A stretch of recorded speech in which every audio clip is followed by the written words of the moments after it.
Assalamualaikum warahmatullahi wabarakatuh. Halo everyone, apa kabar? Perkenalkan, nama saya Gusti Rahayu. Saya Mayuanis Putro.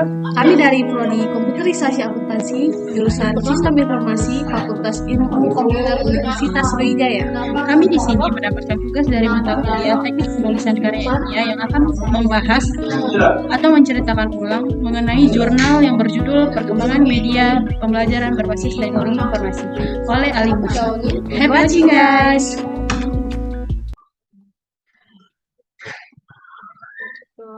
Jurnal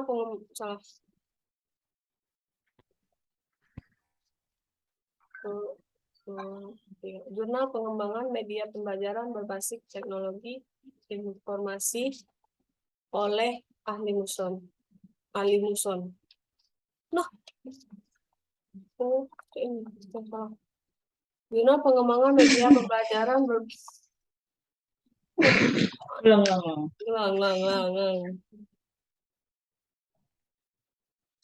Jurnal Pengembangan Media Pembelajaran Berbasis Teknologi Informasi oleh Ahli Muson. Secara umum, media pembelajaran dapat merupakan wahana penyaluran pesan dan informasi belajar. Media pembelajaran yang dirancang secara baik akan sangat membantu peserta didik dalam mencerna dan memahami materi pelajaran. Penggunaan teknologi informasi sebagai media pembelajaran sudah merupakan suatu tuntutan walaupun perancangan media berbasis IT, TI, memerlukan keahlian khusus. Bukan berarti media tersebut dihindari dan ditinggalkan. Adapun komponen utamanya adalah learning management. Oleh karena itu, pendidikan diharapkan benar-benar diarahkan untuk menjadikan peserta didik mampu mencapai proses pendewasaan dan kemandirian. Pendidikan sebagai salah satu bagian yang tidak terpisahkan dari proses pendewasaan manusia. Tentu, di satu sisi memiliki andil yang besar bagi pengembangan ilmu pengetahuan dan teknologi tersebut.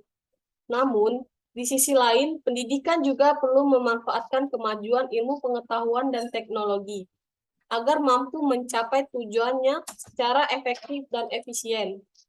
Dalam kenyataannya, retensi siswa atau daya tangkap siswa sangat dipengaruhi oleh model aktivitas belajar yang dilakukan guru. Siswa hanya dapat menyerap 5% bahan pembelajaran apabila aktivitas ceramah dilakukan oleh guru dalam membelajarkan siswa. Sedangkan apabila aktivitas belajar dilakukan dengan teman sebaya, daya retensi siswa mencapai 90%.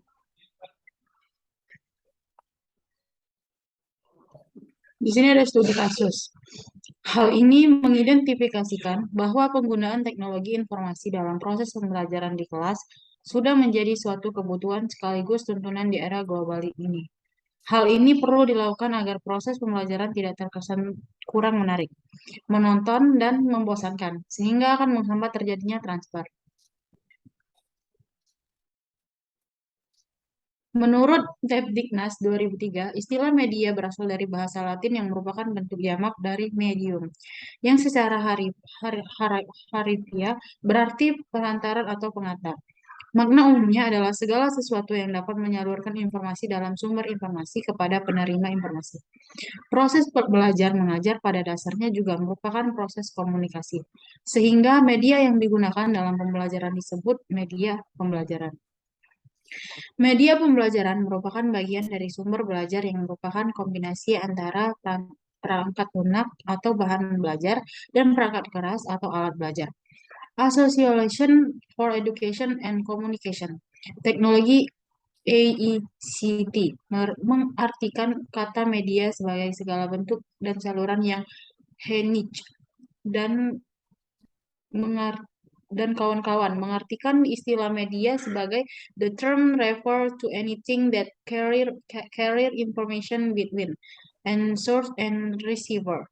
Sementara Marshall McLuhan berpendapat bahwa media adalah suatu ekstensi manusia yang memungkinkannya mempengaruhi orang lain yang tidak mengadakan kontak langsung secara dengan dia.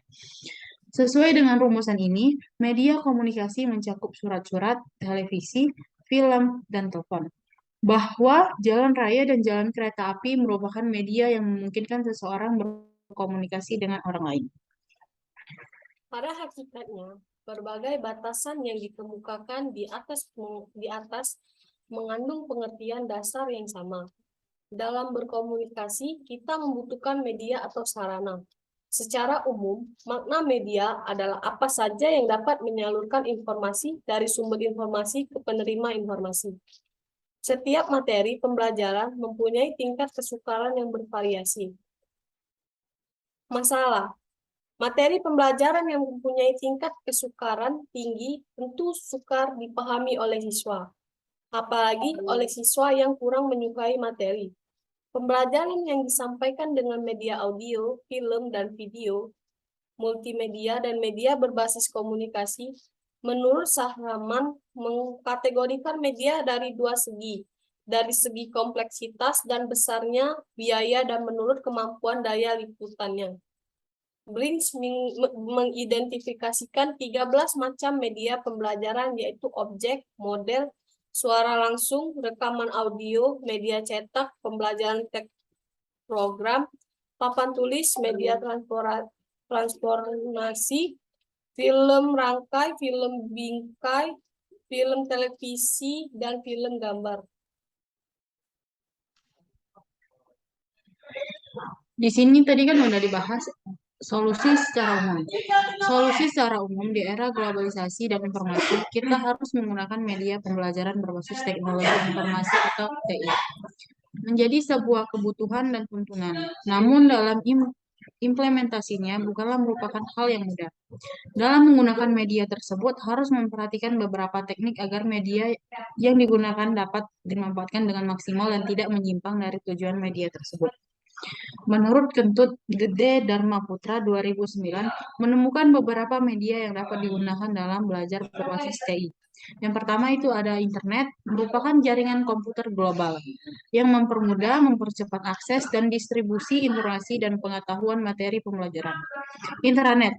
Apabila penyediaan infrastruktur internet mengalami suatu penghambatan, maka internet dapat dijadikan alternatif sebagai media pendidikan berbasis teknologi informasi. Mobil phone. Pembelajaran berbasis TI dapat menggunakan media telepon seluler. Hal ini dapat mengakses materi pembelajaran, mengikuti pembelajaran melalui telepon seluler. Yang keempat itu adalah CD-ROM atau flash disk. Apabila koneksi jaringan internet atau intranet tidak tersedia, materi pembelajaran dapat disimpan dalam media ini. Kesimpulan: 1. Media pembelajaran dapat merupakan wahana penyaluran pesan dan informasi belajar. Media pembelajaran yang dirancang secara baik akan sangat membantu peserta didik dalam mencerna dan memahami materi pembelajaran. Fungsi media dalam kegiatan pembelajaran bukan sekedar alat peraga bagi guru, melainkan sebagai pembawa informasi atau pesan pembelajaran. Masing-masing jenis media pembelajaran memiliki karakteristik, kelebihan, serta kekurangannya. Itulah sebabnya, maka perlu adanya perencanaan yang sistematis untuk penggunaan media pembelajaran. 2. Di era globalisasi dan informasi ini, perkembangan media pembelajaran juga semakin maju. Penggunaan teknologi informasi atau TI sebagai media pembelajaran sudah merupakan suatu tuntutan, walaupun perancangan media berbasis TI memerlukan keahlian khusus.